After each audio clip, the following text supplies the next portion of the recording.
Welcome everybody to the cap-off live stream Q&A for Neck Cancer Month from NCAN. I'm your host, Mike Wayman, and we have the all-stars from this month's Neck Cancer Month presentations.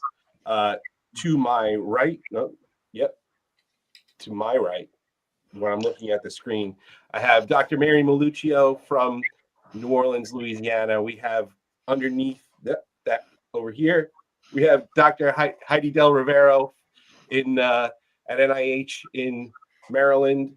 Over here, we have Ann Dabbs from NCAN, and of course, my mom right here, Mary Ann Wayman, the founder of NCAN. Thank you all so much for joining us. Thanks for all of the awesome messages that we've gotten from these presentations. Really, it couldn't happen without you guys. So thank you so much. So before we start, in case nobody has watched those videos, and if you haven't, when this is over, go to ncanonyoutube.com, go watch them. We'll start with you, Mala, and just everybody introduce yourselves. Okay. For those who don't know me, I'm Mary Ann Wayman. I am the co-founder of the Neuroendocrine Cancer Awareness Network. We're very proud of the events that we hold. We're very proud of being the founders of Neck Cancer Awareness Month and Neck Cancer Day. We thank all our speakers for joining us. And everybody should know that just go to the website if you want any information. All right, Ann? Hi, I'm Ann Dabbs. I'm a NET patient since 2016 and the co-leader of the NCAN Tennessee support group since 2018. Awesome. Heidi? Oh, you're muted. Hello, everyone. My name is Heidi Del Rivero, and I am a medical oncologist and also an endocrinologist who specializes in neuroendocrine tumors. I'm very happy to be here. Thank you. All right, and Mary? Hey, I'm Mary Maluccio. I'm medical director of the Neuroendocrine Subspecialty Program in New Orleans. I am a surgical oncologist by training, but for the most part, now I'm just a leader of a multidisciplinary team. Awesome. So just the way this is going to work is go ahead into the comments section and everybody can ask their questions and I will get them and I will be answering them in order as they come in. Please don't get too specific. We are not going to be having anybody review any sorts of slides or x-rays or scans or anything like that. Please try and keep it semi-general. We do want you to get your questions answered, but we can't get too granular at the moment. If you do want to do something like that, please feel free to reach out to these awesome specialists at a later time. So before we start fielding questions from everybody, I do want to ask, because it's come up a few times in the podcast that I've got, Nets Get Real. A lot of talk about clinical trials and the way things are moving with clinical trials and stuff. I know that there's a lot on the horizon, but on the back end of it, I feel like there are the doctors are all the doctors are very excited, obviously, to get people on these clinical trials. And I was just curious as to what kind of front-facing programs are there to work out logistics, such as room, board, any kind of travel, anything like that. I think when it comes to clinical trials, we've said it ad nauseum, people need to stop worrying about the placebo arm and not being treated and being left to die. That's just not a thing that happens. But there are some real concerns about being part of a clinical trial. We really do need patients to sign up, but what kind of forward-facing resources and programs do the institutions have in place for joining a clinical trial?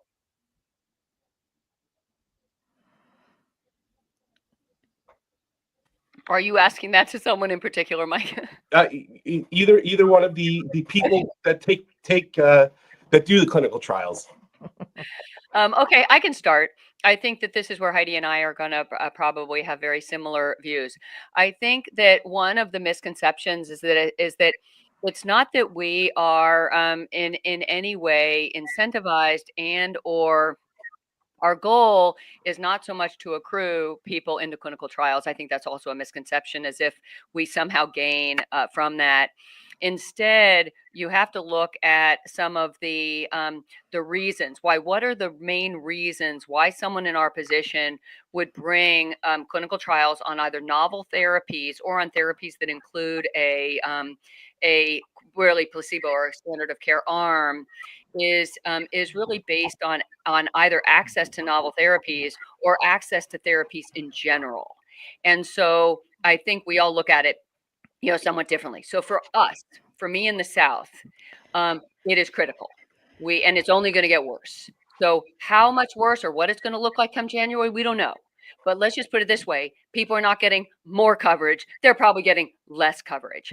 And so clinical trials of novel therapies like the phase 2, phase 3 trials that are either like novel therapies and or effective therapies that are now being tested against standard of care therapies, that allows us to get people access to treatment in general, regardless of what arm they are on. That is really the main goal for most of us in clinical trials is how can we get people better followed, better treated, better like almost completeness of care.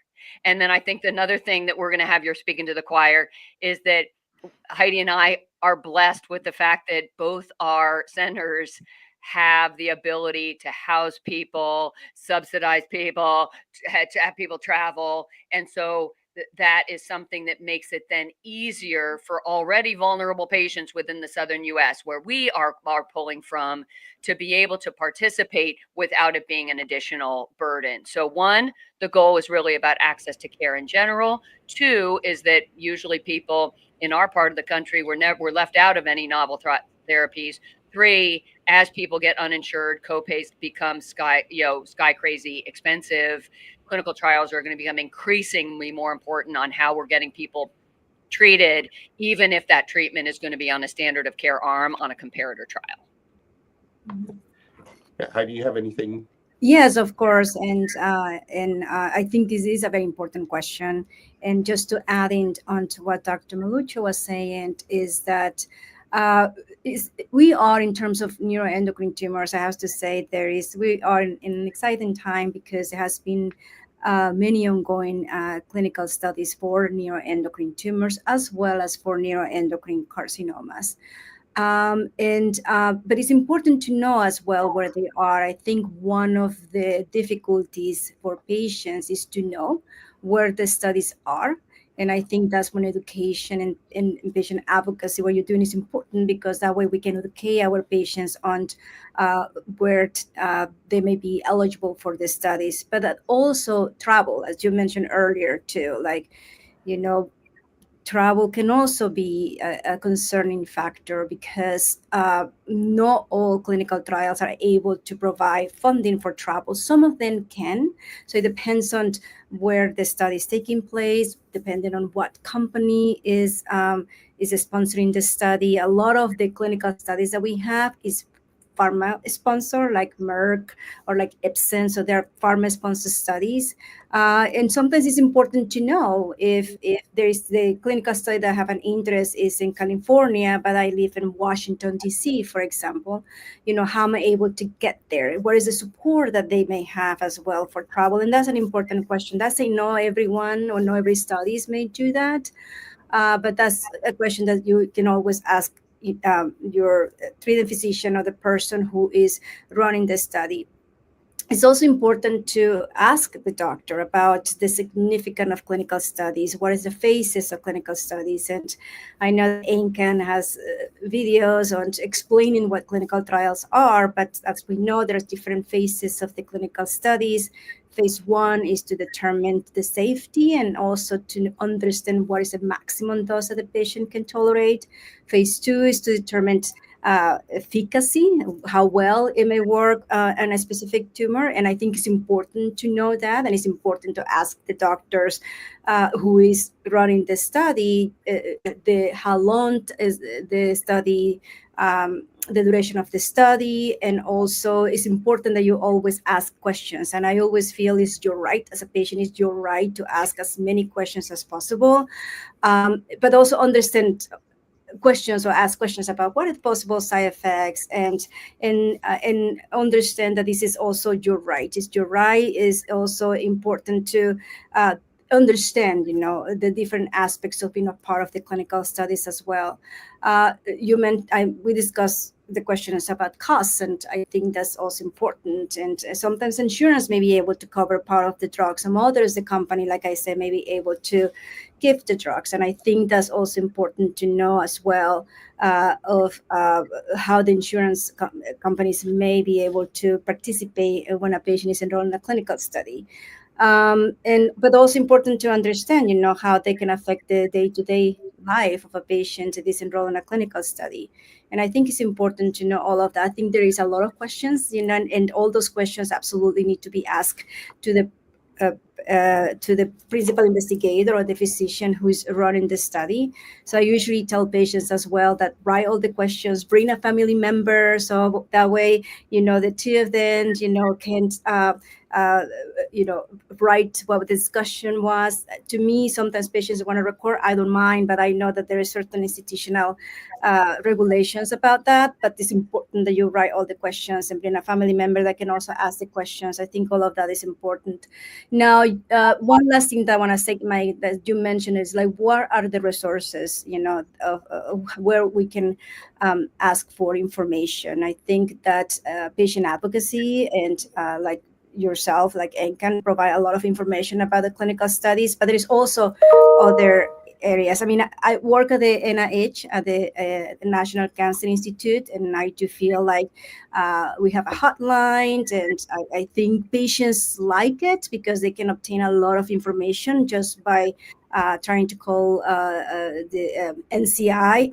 I can provide that information if needed. Maybe I can put it on the chat, or I just need to look for it. But there is a way that you can just call or go to the website, and they can explain as well what clinical trials is out there, if they're close to where you are.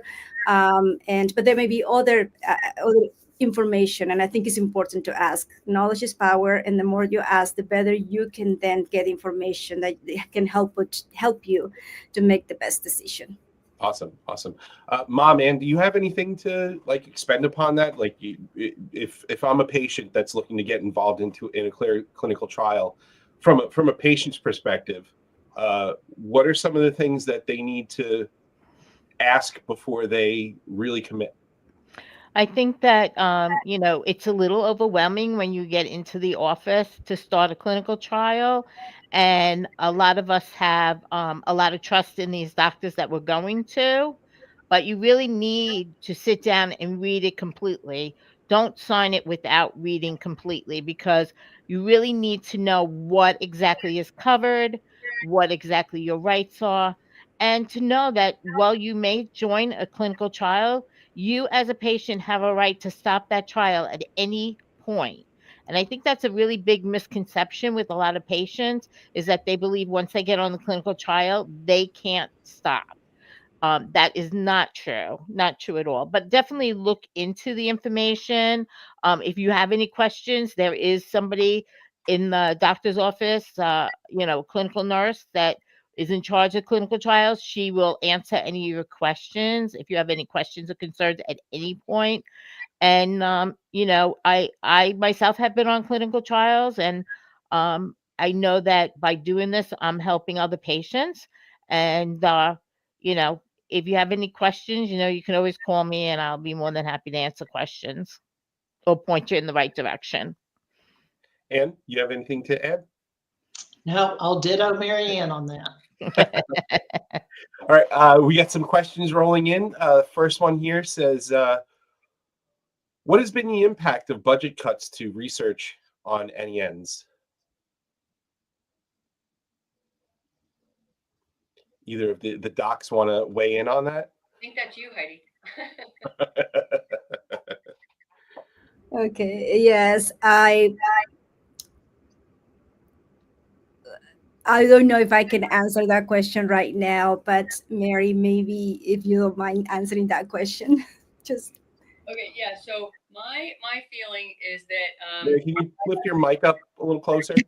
Yeah. sorry, yeah. I feel like there's certainly always a strategy. So I think what patients or actually people don't understand is that the NIH in Heidi's world, there are these portfolios. And so we're trying to kind of fit something in to a portfolio, and neuroendocrine has always been a minority portfolio anyway. So it wasn't as if we were getting like loads of funding anyway. So I think proportionally, we probably really aren't feeling a significant impact like they would in something like breast, colon, lung, and prostate, where there's like hundreds of millions of dollars going to those cancers. My opinion when it comes to the neuroendocrine community, and then Marianne and Anne can do it, is that the more we keep getting on a soapbox and talking about how not rare this is, I think we're actually not doing a very good strategy, because we want to continue to tap into portfolios that are trying to focus on rare and sort of underdeveloped or under researched types of cancers. And so neuroendocrine tumors are rare. And so just because there are a lot of people living with neuroendocrine does not mean that they don't fall into a category for which they deserve to be studied way more than they are. So I personally think that there's a lot of misinformation. I mean, obviously, we can all be concerned, including Heidi, on just the uncertainties of what that all looks like. I personally don't feel like we in the neuroendocrine world are feeling like some massive weight on our shoulders, like, oh my God, where's our money? Well, that's because we wouldn't have a whole lot of money coming anyway. So I personally don't feel like it's a major thing in terms of funding.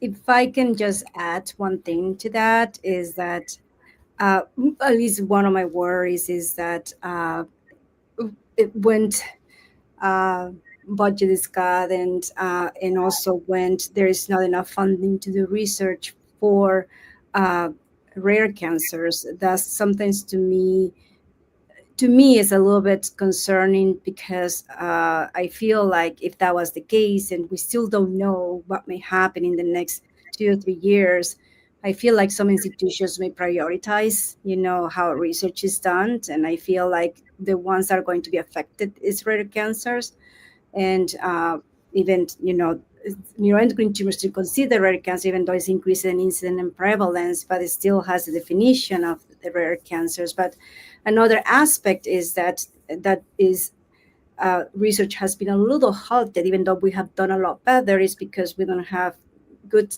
models to do drug screening. That say there is a lot of researchers passionate in neuroendocrine tumors that definitely wants to make the drug discovery better in that aspect.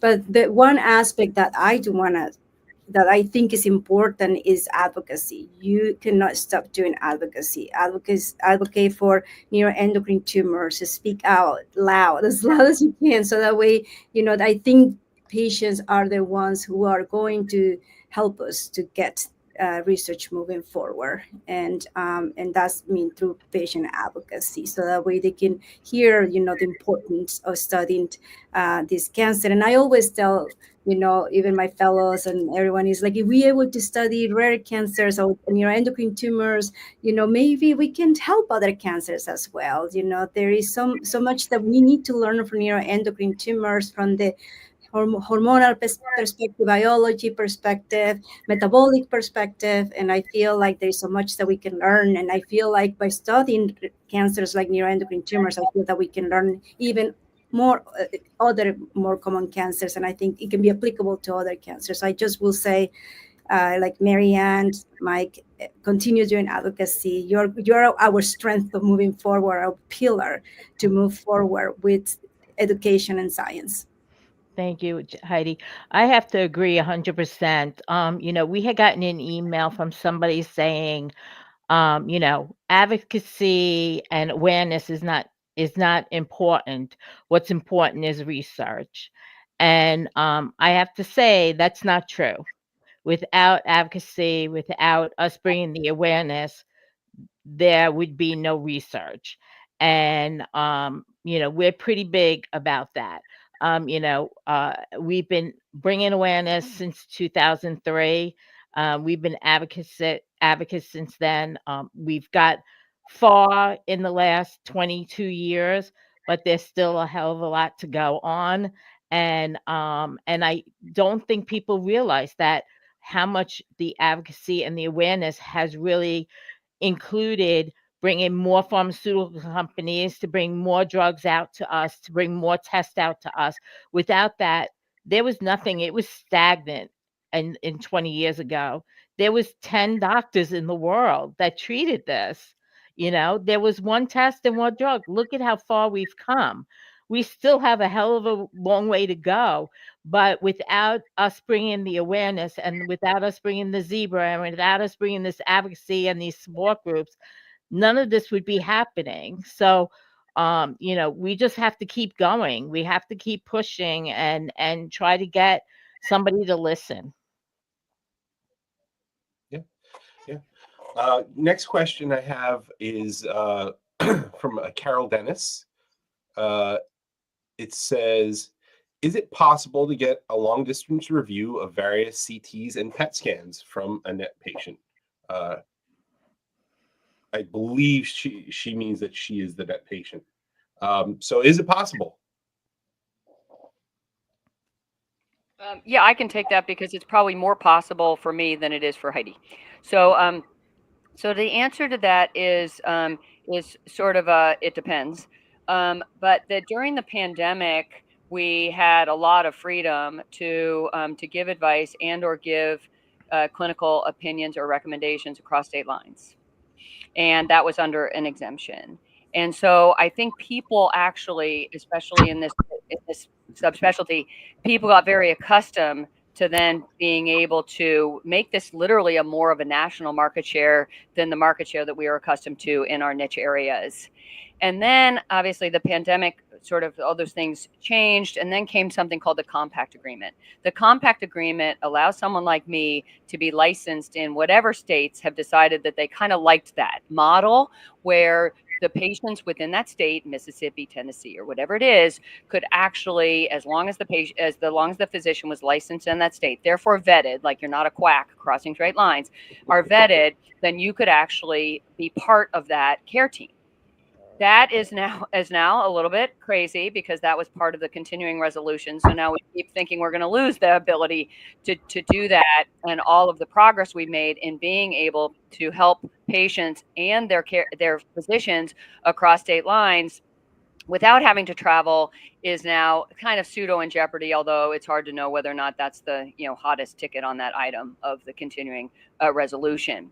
So then there's going to be this kind of weird, I'm not sure whether you call it a loophole, but that for those of us that are get things from all over the place, is that I have no problem if people send me their stuff or whatever. But if we are not licensed in that state, and therefore we are not doing it under CMS rules, well, no, then obviously we can't do that. I mean, that's practicing medicine across state lines without a license.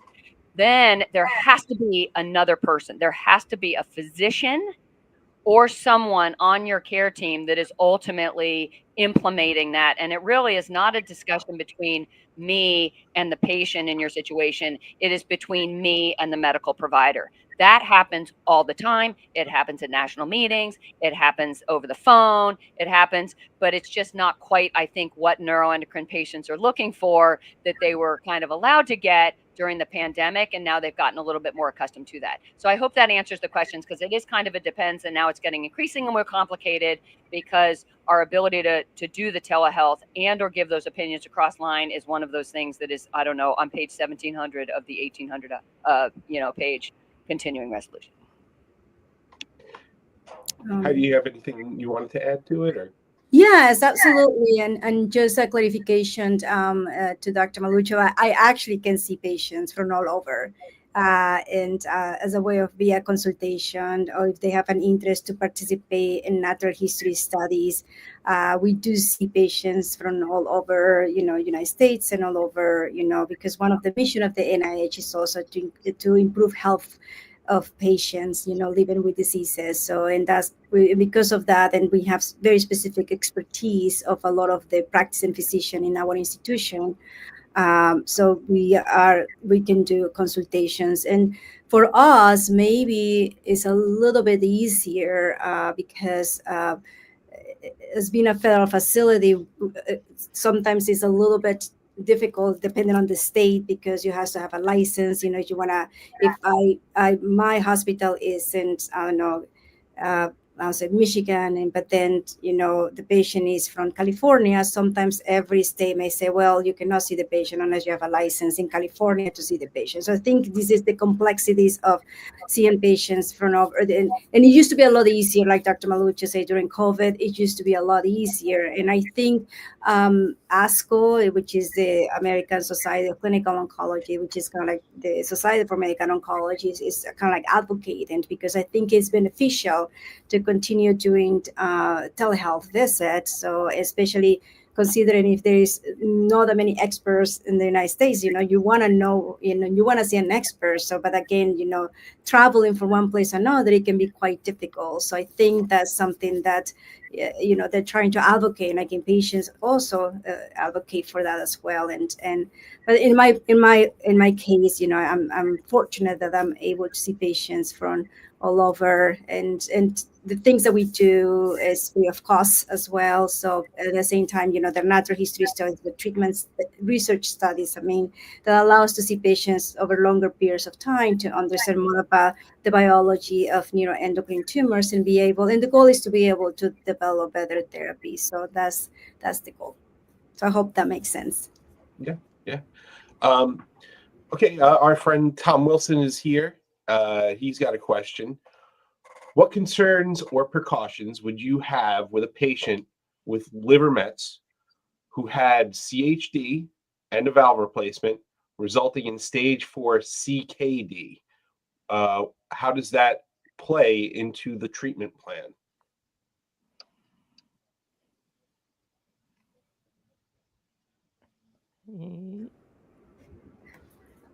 Dr. Malucci, do you want to come in from the surgical perspective? Because I think that may be important in these situations where when a patient has, congestive heart failure, what will be the surgical approach? And if the surgical approach is needed, I can then discuss from the medical oncology perspective about what to do in those situations, if that makes sense. Yeah, so it definitely important variable. So it's not that we can't treat liver metastases in someone with chronic kidney disease. And it's not like we throw caution to the wind in people that don't have chronic kidney disease and blow through a lot of contrast.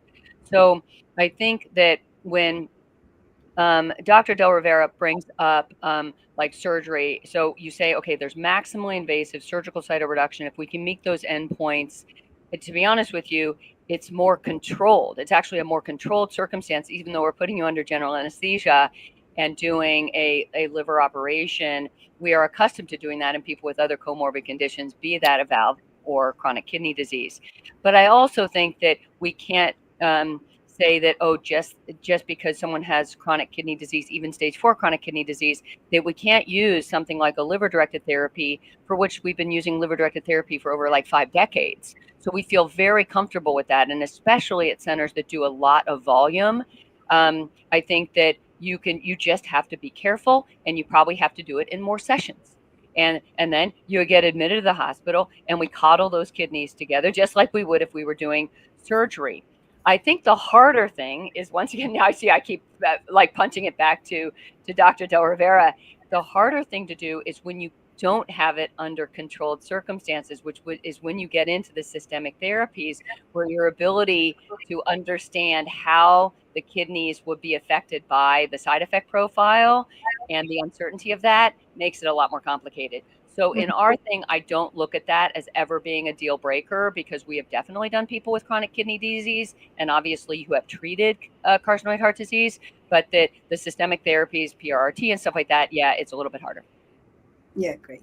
Thank you so much, Dr. Malucci. You always explain things so nicely. So, and it's easy for me then to add, thank you for that, Dr. Malucci. So, but you're correct. I think very important is, so the question is, patient with liver metastases who had congestive heart failure and underwent valve replacement. Congestive heart failure may be related to, for example, carcinoid syndrome, because we know if a patient has carcinoid syndrome, this excess of hormones can also affect the heart valves. And now over time that we have this kidney insufficiency. So that's the reason why I wanted Dr. Maluccio to discuss surgery, because it's true. I mean, we don't consider that as a limiting factor to do what we need to do. We sometimes work around that. And that's kind of like where understanding, what are the different therapies. So if one surgery, and that's why I wanted Dr. Maluccio, the surgical indications when this is happening and how to approach that. But also, like Dr. Maluccio also nicely discussed, is like understanding the different side effects of the systemic therapy. So we know that the therapies for neuroendocrine tumors, we have PRRT, now we have Lutathera, now we have alpha PRRT, we have everolimus, we have cabozantinib, we have lanreotide and statin. So there are different drugs that if somebody has like a kidney insufficiency, there are different drugs that doesn't necessarily metabolize to the kidney. We have to be mindful of what of the treatments that we have available may have an effect on the kidney. And in the treatments I mentioned, usually the one that sometimes we're concerned about is, for example, PRT, because that can also, we know that part of the whatever is not needed from the radiation is eliminated through the kidney, and that's the reason why patients need to have a lot of fluids in order to kind of help flush out as well the what's remaining from the radiation, and that's why you have radiation precautions. So in those situations, some nuclear medicine physicians may be a little bit hesitant if there is kidney disease. But that said, there are no studies. There are ongoing studies and some studies in Europe and maybe in India. I don't know, Dr. Maluccio, that sometimes by giving maybe half of the dose, maybe that will help and not have an effect, a direct effect on the kidney. But of the side effects of the different systemic therapies available for neuroendocrine tumors, we just need to understand of them, what may have an effect. Sometimes we need to decrease the dose, sometimes we need to have certain intervention. But like Dr. Maluccio said, we don't, if that was the case, that is not a limiting factor. We can still, decide what is best based on the tools that we have. Perfect. Great. We have another question here, and I think you can kind of go to everybody. I'm sure that the advocates in the room might be in the know a little bit too. We have a question asking, which hospital in the New York, New Jersey area do you think has the best neuroendocrine program neuroendocrine pancreatic cancer program? They currently go to Sloan Kettering, Memorial Sloan Kettering in a Jersey location, and has just read up that NYU has a great program as well. Are there any institutions in the New York area that you guys might suggest that you've worked with in the past? This is something that you can call the office about. I really don't like announcing where to go. That's something personal. I like to give you a couple of options. So give a call to the office, 866-850-9555. Give a call tomorrow and we can discuss. Okay. I have an interesting question here that was actually, it was a comment on one of the YouTube videos, and we never got around to answering it because we are not experts here. But we were asked, would chronic stress from many years cause NETs? Because they had read that it's possible.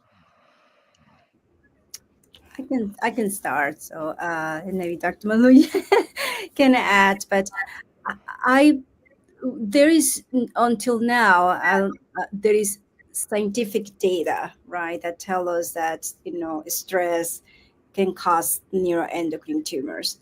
Uh, what sometimes can happen physiologically in in terms of you know body biology is that sometimes when you're under a lot of stress, so the cortisol levels, which is a hormones that is the fight and flight response, goes a little higher, and that sometimes can suppress immune system. So, but that said, there is no relationship with that and the cause of neuroendocrine tumors.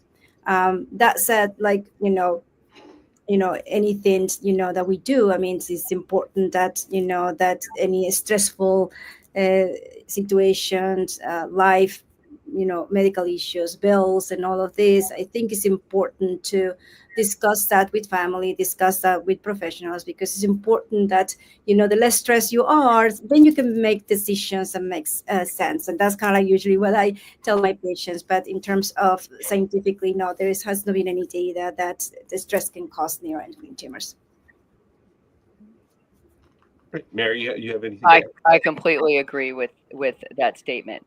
But so I think that anything's possible. You could probably read on the internet, anything's possible.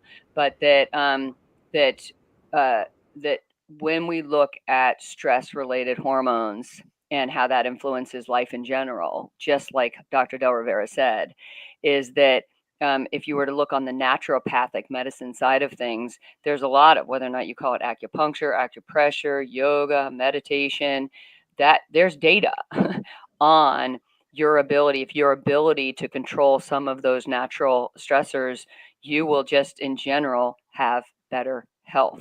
And then there's going to be probably papers on those types of naturopathic complements to what we do in cancer care that can lead to better tolerance of medications that are required, or better sleep that you have that ultimately is better for your health. So personally, if we could all just live a less stressful life, I think we'd all be a lot healthier. I think for people with neuroendocrine tumors or cancer in general, trying to deal with that component of the burden of the diagnosis and treatment by using whatever resources are available within your cancer center or within your support system, or the Ann Dabbs giving you her the resources in Tennessee, handling stress I think is as important as anything else as part of your cancer care. I want to put my 2 cents in. I think also that a lot of people do not take advantage of palliative care. I think a lot of people believe that palliative care is end of life, and it's not. I think that a lot of people should use the palliative care because they have resources that some of them do massage, some of them give you therapy. There are people to help coordinate with your medication, with your doctor's appointments, with finding resources for you to help with your finances. I think that it's unused because a lot of people, like I said, are under the misconception when a doctor says palliative care that it's the end of life. And I've been encouraging people the last couple of years that if their doctor hasn't offered it to them, to contact their hospital and ask if they have palliative care there. Because I really do think that that's a great support system besides, the Facebook pages and the online groups and the in-person groups. I think that that's like one of the biggest resources that people don't take advantage of. Yeah. And I just want to say, Marianne, that was a fantastic point that you made. I mean, absolutely. I think palliative care is important. Everybody, should be able to utilize palliative care. It's not, like you say, very nicely, beautiful said, that it's not the end of life. Palliative care is help you to live your best life, living with the diagnosis. That's what palliative care is. So, and I agree that you should definitely, reach out. It's a good, service to have. So, and every hospital have that, and ask for it. Yeah, very important point. Yeah, that's something that I've been very much trying to emphasize in the podcast. And I ask any of the doctors that are involved, and some of them don't know. Some of them have legitimately told me they weren't sure. But like just to kind of cap off Mary and Heidi, do you know of any specific programs like just that your institutions offer, like for social work or even just regular just therapy, or like my mom had mentioned the massages or anything like that?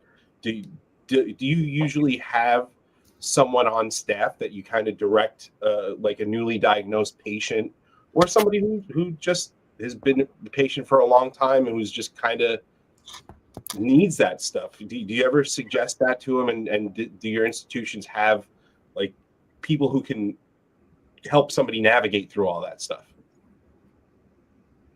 At least in my institution, yes, we do have a good team, and then we also have social worker. Whenever we see, like I say in the beginning, we see patients. I'm fortunate to have the opportunity to see patients from all over, and the social workers help the patients and provide information and guidance of where are the hospital and that the patient may be going, and or who is the primary oncologist, and they provide guidance and support on how to have access to that. And here, yes, I think we do have a good team here, and they provide all the necessary needs, not only, like you say, palliative cares, like Dr. Maluccio say, acupuncture, massage, what we call occupational therapy, meaning, sometimes they give you tools in order to be able to walk better around the house, especially if you have some issues with immobility. Pain is another important part. They help to also manage pain. And they help you to provide the resources as well. Like I say in the beginning, palliative care is to help you to live your best life. And that's why I think it's important that, to have always a consultation with them, I think is very good. Anne or Mary, have anything? And then, yeah, on my side, I'll give you the sob story of, living in the South. So where I came from in Indiana, we had a palliative care person see every patient at that beginning, and they were not obligated, but that was the person that could help with goals of care, what was really important to that patient, and how we could ultimately get them towards whatever goal they had with respect to not only cancer treatment, but the things that were most important to them in life. And I can't even express how important I think that component is. We also, within our cancer center, had a lot of the features, although probably not as robust a menu as things like massage or acupuncture. Here in Louisiana, or really in the Gulf South, we don't have those types of things within our infrastructure, but we have relationships with resources within the area that we partner with.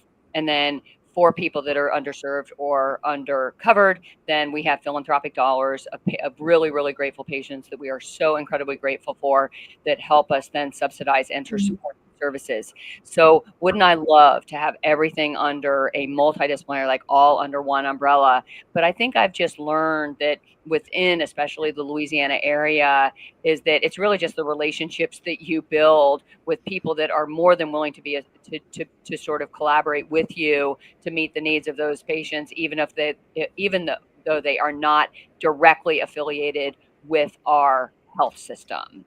And so, Right. So things like motion science can help with like the a lot of the physical therapy, the meditation, the stuff like that. I've got nutrition on the one side, but that's through a different organization that can help people with all of the nutrition based stuff. And then we do have the palliative care on the outpatient and inpatient service, but way too over encumbered to think that they would be able to see like every patient the way that I would hope they would, but all things that I think we hope to build over time as we're able to patch it together just with how we resource things in the South. And do you have anything to add?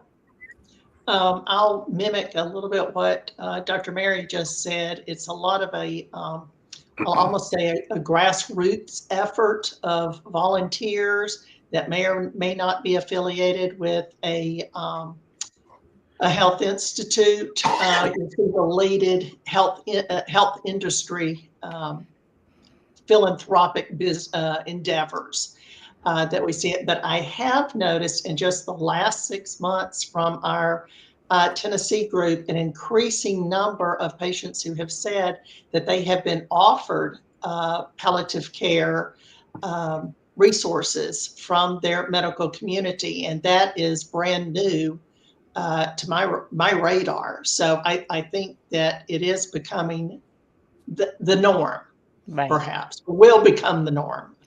Yeah. Great. We just got a nice flurry worth of questions. So first one is a surgical question. So Dr. Mary, would you surgically remove a segment 3 liver tumor post-Whipple? Well, we're willing to remove almost anything. Yeah, for those people that don't know where segment 3 is, that's a pretty easy spot. So I think that the variables that weigh in to our decisions about removing a metastatic, so if you're talking about a metastatic pancreatic neuroendocrine tumor that involves the liver, I think that we feel a lot more comfortable with how we advise people on that topic. So the Whipple becomes sort of irrelevant in taking a surgical approach to something in the liver, regardless of where it is. Now, all that said, when you look at some of the other treatment options that we have for liver metastases from pancreatic neuroendocrine tumors, like liver-directed therapies, there are some unique challenges to that because the infectious complication rate after a Whipple is higher. But I usually, even though we cover this in some of the NCAN conferences, I feel like within our liver-directed therapy or the interventional radiology community, I think we have kind of gotten to protocols where we have ultimately made that safe, maybe not brought it down to exactly the same risk of people that are not, Whipple people, but that we've made it so that we can clearly do that safely. So I wouldn't take that off the plate, either. But would I say that then if we can remove all measurable disease, or at least 70% of the total disease burden by removing that segment 3 lesion, amen, sister, I would totally do that. But I also wouldn't disagree or discount other liver-directed, less invasive, non-surgical methods that are also effective at treating a tumor in that location. Great. We have a question about medication. Once you begin taking Cabometyx, how soon do you start seeing results? And also, how often and what scans do you recommend to monitor it? Good. That's a very good question. And for those, Cabometyx is cabozantinib. So cabozantinib is a oral medication that basically the function of this oral medication is within the family of the tyrosine kinase, which what they do is just block blood vessel supplies into the tumor. So that's one of the main functions of how the cabozantinib works. And in terms of when do we start seeing results, it varies. Sometimes we see it after 8 to 10 weeks. Sometimes we see it and after 3 or 4 months. So the most important, sometimes what we see in the scans is like a stable disease, meaning that there is no growth, even though it may not necessarily shrink. But the fact that if we see a tumor that is growing, then we do an intervention, we provide systemic therapy, and then we stop the growth, it's a good thing. And sometimes we want to see tumors smaller, but the fact they can stabilize and stop the growth, that's a very good thing. But yes, the response in terms of seeing what we call a radiographic response, on the scans, it can vary, like from weeks to months. And how often do we do scans? I usually do or recommend scans to do before starting the 3rd cycle. Some others may do it before starting the 4th cycle. I think that can also varies a little bit, but it's either, and when I mean a cycle is one cycle is 28 days. You take cabozantinib once a day, and you take it for 28 days. So that's kind of like one cycle, 4 weeks. And then after that, you take it again for another 4 weeks, a second cycle. So in that, I usually do scans before starting the 3rd cycle, just to kind of like help me make the decision if this is working or do I need to make any changes. I'd rather for me, sometimes make the changes earlier rather than later. But if that's the case, we still, sometimes what I say, well, it may work in some areas. So maybe let me do scans, what we call an early scans, and then to really understand how the drug is working. And I think the other thing is about the scans, correct? Is when do we start see response, and then when do we do a scan? What types of scan and how often? What scans? Usually CT scans. Now, if the patient is allergic to the CT scans, MRI can also help us understand how well the treatment is working. And the reason why we say CT scans or MRI is because we call that anatomical imaging studies, meaning that it can help us understand more about the size of the tumors. Dotted scans tell us the avidity. We call a functional scan because it tells us how avid the tumors are and how strong they express the somatostatin receptor. But in order for us to understand how well a treatment study or the systemic therapies work, then usually with a CT scans to really understand, size and whether it's shrinking or not. Now, dotted scan is good for bone metastases, and that's the way that I follow patients with dotted scans when there is bone metastasis, because that's a better way compared to CT scan or an MRI. But that's usually what I do, CTs or MRI. So I don't know, Dr. Maluccio, I know that you also provide treatments, and how do you follow the patients? Yeah, we do it pretty similar. So I will usually start it. I think we are more likely to start it, and if someone's tolerating a treatment without difficulty, we would scan at 3 months instead of that 2-month mark. But that there will be patients where they may be struggling with some of the side effect profiles of the medication. I'm contemplating bringing down the dose of the medication. I will absolutely do it on that second cycle to give us more confidence that it is at least dealing with the stable.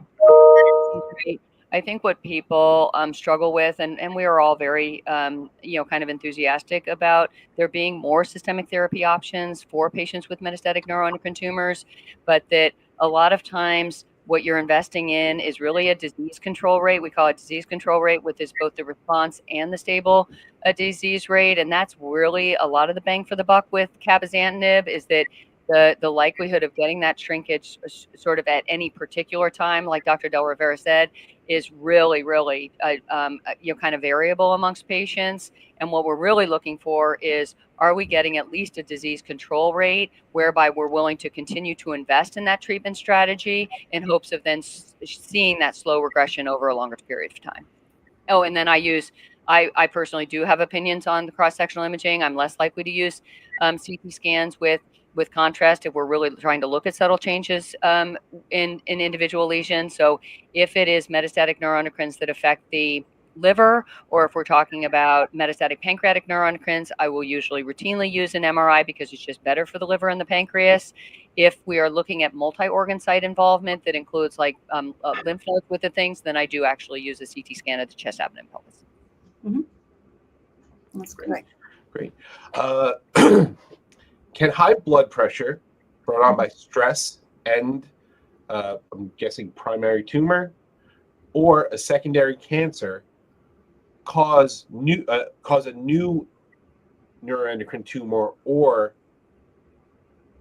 restart an old tumor to function again? Mm-hmm. So if I may rephrase the question again, so it thinks like one question is whether, high blood pressure that is caused by stress, could that be related to neuroendocrine tumors? And the other question is, we kind of went through that. This is more of high blood pressure brought on by stress and or a secondary tumor cause a new neuroendocrine tumor or an old neuroendocrine tumor to start functioning again. Okay. I can discuss about the functional or whether it is a neuroendocrine tumors that was non-functional and then they become functional. So I can certainly discuss more about that. But if the question is, can a neuroendocrine tumor that was non-functional become functional? It also depends. So in those situations will be, for example, that it could be a pancreas neuroendocrine tumor that was initially a non-functional pancreas neuroendocrine tumors, but then over time, then they start producing a hormone. And we call that perioplastic, meaning that the tumor itself start producing peptides or hormones. And one of those hormones that we see is a hormone that basically stimulate the production of cortisol. And that can cause a big picture of what we call Cushing syndrome. And that is a functional, that because now it's producing excess of hormone. That's what it means by functional tumors. The functional tumors means, if when the tumor is producing hormones and these hormones causes symptoms. So that could be one scenario.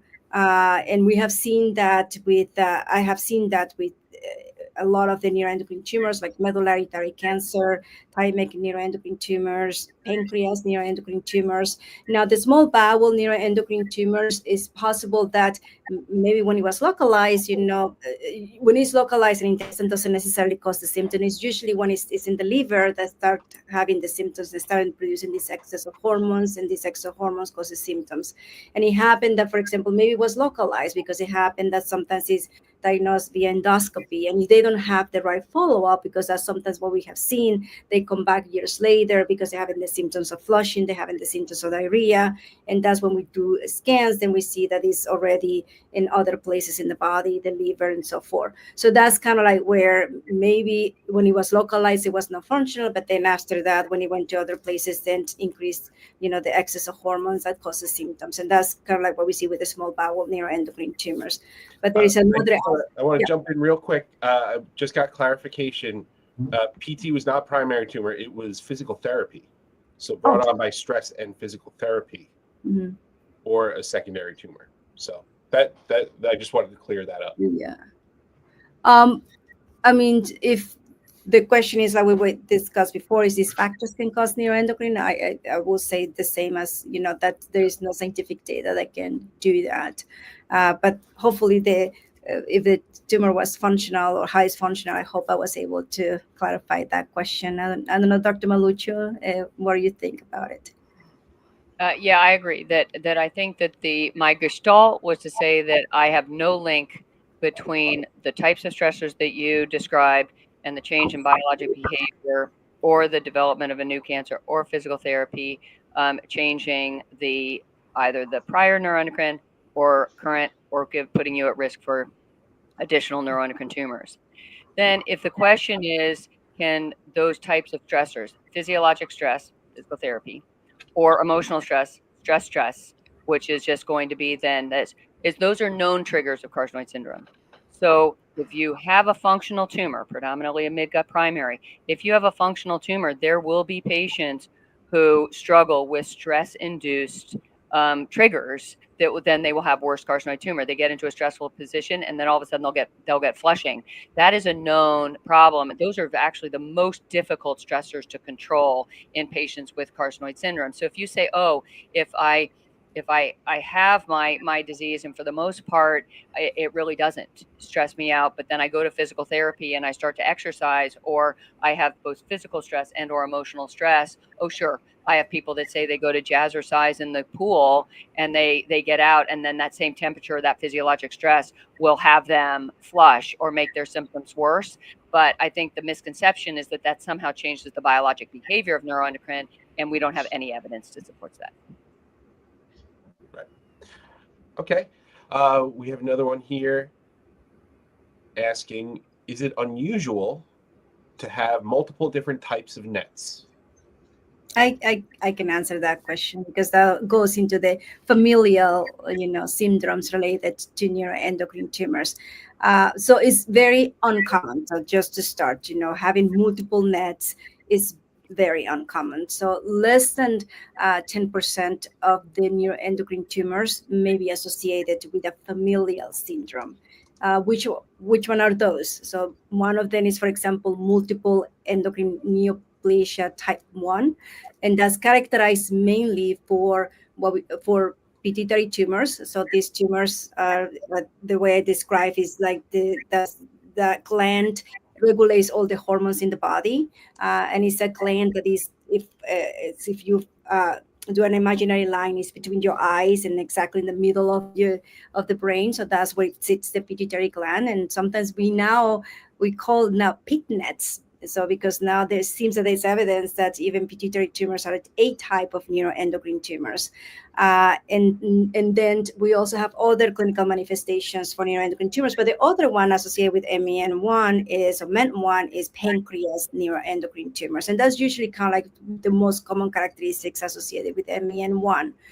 Now, MEN1 is also associated with other type of neuroendocrine tumors. For example, lung neuroendocrine tumors, thymic, which is thymus is a gland that is localized in the chest area.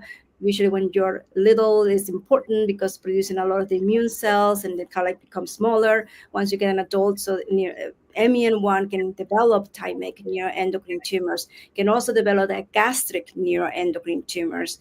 I had a patient with MEN1 that has an ovarian neuroendocrine tumor, a pancreas neuroendocrine tumor, and gastric neuroendocrine tumor. So these are and it's usually seen in the sense of a familial syndrome when they have multiple nets. There is another familial syndrome, is MEN2A. It's also multiple endocrine neoplasia, but it's a type 2, which is different than type 1 or MEN1. That also causes other type of neuroendocrine tumors, such as medullary thyroid carcinoma. That's another type of neuroendocrine tumors, but also is associated with pheochromocytoma, which is a neuroendocrine tumor of the adrenal gland that produces excess of hormone like adrenaline. That's another type of neuroendocrine tumors. So there are, these familial syndromes where they can present with multiple types of neuroendocrine tumors. Sporadic, meaning that we don't know the cause. We don't see that necessarily. And if it's sometimes happens, we say it's kind of like, in a way, maybe a coincidence, but not necessarily an association. That said, we always look for those familial forms of that is associated with neuroendocrine tumors, because that's what, we can see those different type of nets. There are other familial syndromes, and it's usually pancreas. So the pancreas neuroendocrine tumors are the one that are more linked to familial syndromes compared to the small bowel neuroendocrine tumors. There is a familial carcinoid, or familial small bowel neuroendocrine tumors, where there are multiple family affected, and then they have multiple neuroendocrine tumors in the bowel. Still, we need to understand more about that, but that's also extremely rare as well. Yeah. Great. I'm going to have one more question. It's geared a little bit more to the advocates, but I would like the doctors to weigh in as well, because you're not necessarily living with NET, but you certainly, your lives kind of revolve around a lot of NET. So to the advocates, I was wondering, how has living with NET changed the way you view health and advocacy? Go ahead, Ann. Well, I'm not afraid to speak up as much as I used to be. I'm very good about paying attention to symptoms or triggers and trying to put them into the right classification and to prioritize them. Does this really make sense? Is this really pertinent? I've learned not to panic. I've learned to not make snap judgments. I've learned to apologize when my anger or frustrations have come about. And I firmly believe that well-informed patients through reputable sources are an asset to our medical community, that it will help us help our physicians do the best job they can do for us. And you got to have an open line of communication at all times with your physicians. How about you, Marianne? I don't even know where to start. No, I think that being diagnosed really changed my life. Um, and a lot of people would say, getting cancer is a terrible thing. And yes, it is. But, after searching for 7 years and being told you were crazy, go see a marriage counselor, there's nothing wrong with you, to finally get diagnosed, I was truly relieved. I was truly relieved. And then through the years, finding out all the information and educating myself and being an advocate for other people and working with wonderful doctors and stuff like that, I know now that this is where I'm supposed to be, and that, well, I do stress out sometimes about scans and everything else. It's beyond my control. um, I was told I was given 5 years to live. I'm here 25 years later. And so I'm just grateful for every single day that I get to be alive and get to see my children and my grandchildren. These are things that I never thought I would have. And so I just take life and enjoy it. And I work hard on advocating, and I advocate not only for myself, and many people may not know that we have a daughter that has it as well. But I advocate for my daughter. I advocate for my next generation, for my grandchildren. But it's a passion. It's not a job. It's a passion. It's a 24-hour passion. I want to make sure that no patient ever goes through what I went through. I want to make sure that the doctors and the pharmaceutical companies and we all work together to bring new medications and new treatments and new scans and all this other stuff. I want that, so it's a lot easier for us to get diagnosed. I think that being misdiagnosed, 90% of us being misdiagnosed for 5 years is unacceptable. And I think that we really need to work together to bring more and more awareness and advocacy out there, and get involved with community. Come to support group meetings, watch the videos, reach out to us. If there's not a support group in your area, reach out to us and get involved. Little things like our walk is still going on until the end of the month. Get online, order a hat, do the virtual walk. Get involved, come to the events, come to the conferences. By you coming to a conference, you are walking into a room with all people that totally understand what you're going through. Nowhere else in the world are you going to find that. And to be able to walk into the room and say, "Hey, I have this disease," and them say, "Me too. I'm having terrible stomach cramps. I'm having diarrhea. Me too." All these things, and just become involved with community. It's a great community. We are truly blessed to have amazing doctors like Dr. Mary and Dr. Heidi, who worked tirelessly to make sure that we get the treatments that we need. And thanks to the sponsors, our sponsors are out there working really hard finding new drugs. And without them, these programs wouldn't happen. So my life has changed so much in 25 years. I used to stay at home. I was a stay-at-home mom. I took care of my kids. And now this is a passion. This is a family. And our slogan is every family has a story, welcome to ours.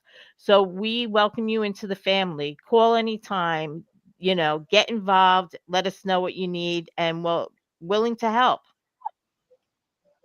A little off subject, but that's okay. No, That that's is okay. the subject. Yeah.